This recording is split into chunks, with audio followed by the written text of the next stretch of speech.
I almost didn't record anything this week. The episode that I had planned was all about morning routines and bare minimum habits. And if I am being completely honest with you, I don't have a morning routine yet. Not a real one that I feel confident in sharing yet. And sitting down to talk about habits when I'm still very much in the thick of building them just felt a little bit fake. So instead, I am going to do something that absolutely terrifies me. Welcome back to These Boots Are Made for Healing. I'm Leanne, and today's episode is, well, it's going to be a bit different. This is a two-part raw recording. Before and after I've received a live belief coding session on me today. So if you've listened before, you will know that I really struggle with giving myself facilitations, not just for the facilitations, anything really that moves me forward in my healing journey, meditation, journaling, just anything really. And I really want to do it, but I just freeze. I find every excuse there is not to make the time. There's just this brick wall that I hit that I cannot seem to get over. And I know exactly what it is. It's my subconscious doing its job. Its whole function is to keep me safe. And doing the work on myself means stepping into unfamiliar territory. So my subconscious, my body, is doing absolutely everything it can to stop me. And the thing is, I know that. I totally understand that. And I still can't get over that wall. And that's really starting to affect me in other ways as well. So I I do feel like a fraud. So how can I do this as a business? How can I sit here with somebody and facilitate their healing journey when I can't even do it for myself? And that has been a real struggle of mine lately. And I don't like it at all. So I know that it's completely different because I'm facilitating them and I love facilitating others. I can do it and I know I'm good at it. But to do it for myself, it's different.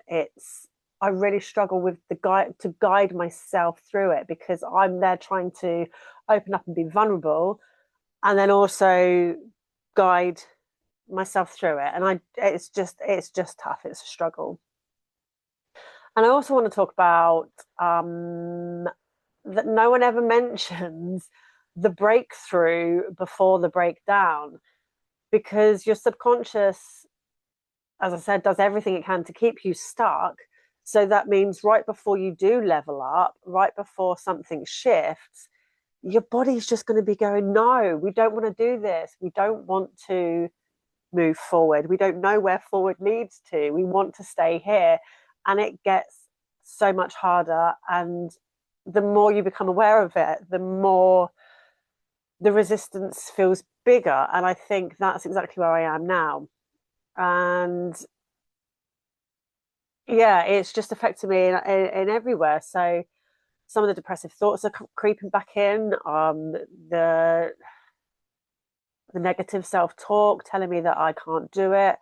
The housework, I'm struggling to keep on top of the housework. So I've always struggled, but I have got so much better over the last year.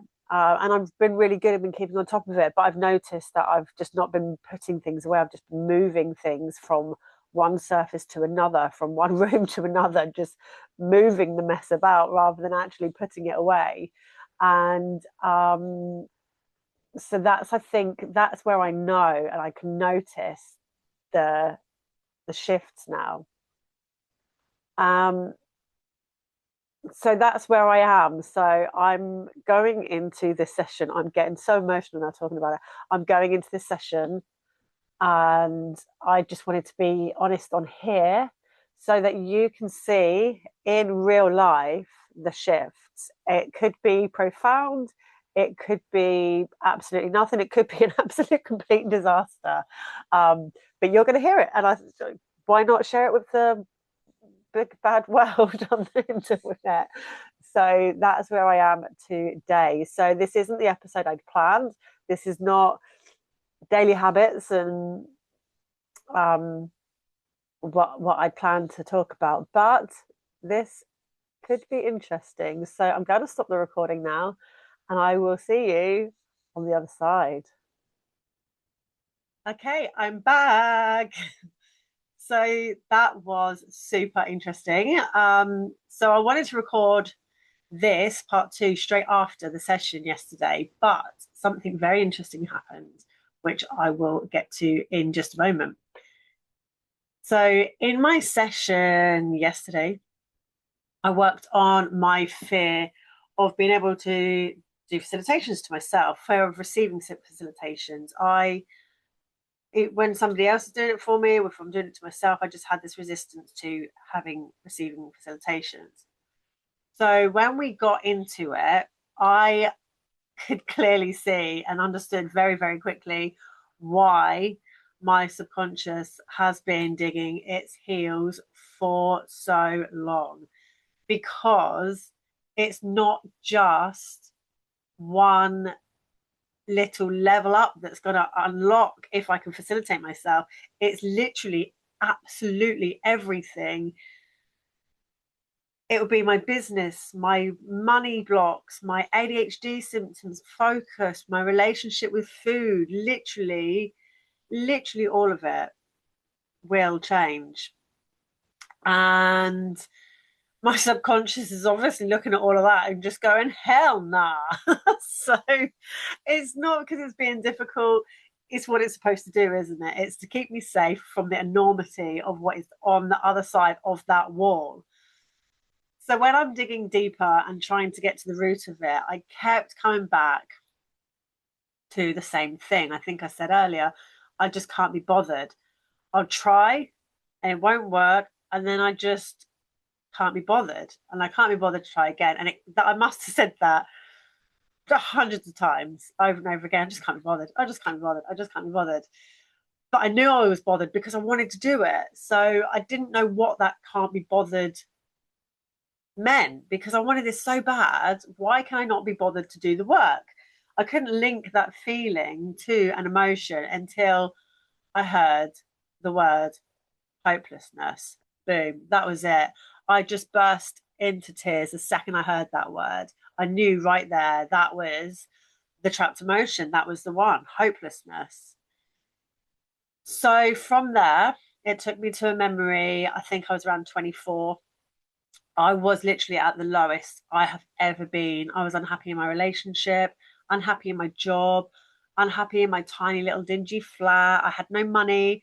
I was missing rental payments. I was drinking heavily.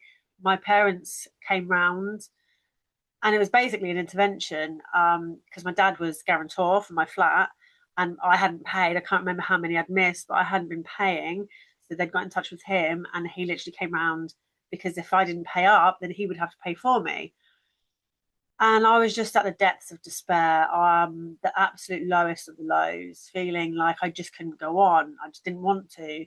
I didn't want my family to see me that way, to be disappointed in me. I felt such shame and embarrassment. So, in this session, we asked her, that version of me, what she needed to feel better. And she said she wanted her dad to be proud of her. So I asked how. And she said she wanted a mansion. So I gave it to her. And I asked if she wanted to take herself and her dad into that mansion. And she said no. She wants to be in the mansion so that she can then open the door and allow her family into her world, which is interesting because that's what I said at the beginning when I was trying to dig through. Once I was able to deal with this, it would open up the door to a brand new world. So it's really interesting that she needed to stand there and open that door. It's this, I love it. I love the way the subconscious works. So that was basically like symbolic me opening that door to allow in. I'm getting emotional again now, to allow in this new world. So so Anyway, we opened the door, we let the family in. She was sat there with the bifold windows to the garden, and everybody was just sat there eating dinner. And she was so happy. She couldn't have been more happy. Dad gave her a hug and he said that he was proud of her. So we left her absolutely 10 out of 10 happy. And then it went further back. So we went to another memory. Now, I'm not, I think this one was a memory. I'm not sure if if it's just a subconscious message, but I was around 5 and I had a bike. So I don't think I had a bike in my old childhood home. We lived on a hill, on top of a hill, and it was quite steep. And we used to skateboard down it on our bums. Never ever had the courage to stand up on it, but we used to skateboard down it.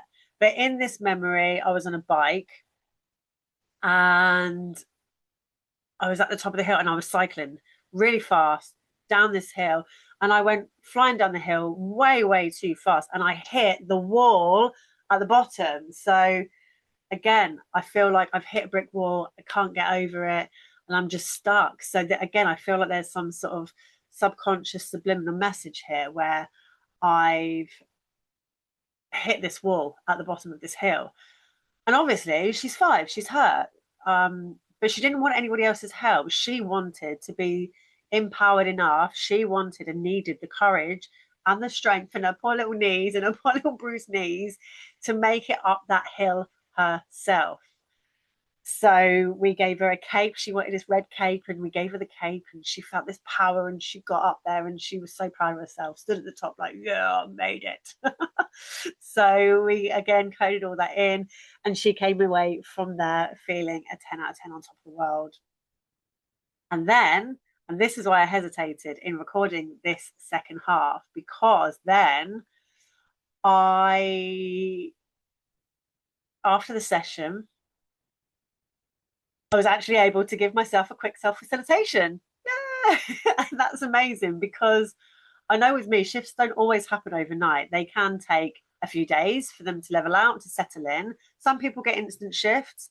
Mine tend to be a little slower, a bit more gradual. But with this one, it was a biggie. So I didn't expect it to happen straight away, but I did. I was able to give myself a facilitation last night. So that's why I wanted to record the second part today. So then, because the session was clearly shifted something. There was a lot of emotion, a lot of memory, a lot of empowerment, and I've come away today just feeling exhausted, but absolutely amazing.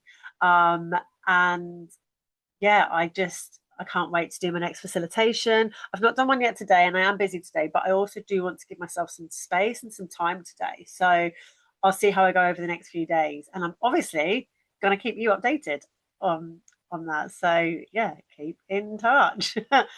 So before I go, I do want to just share this with you though, because I do think that some of what came up might sound familiar to you too.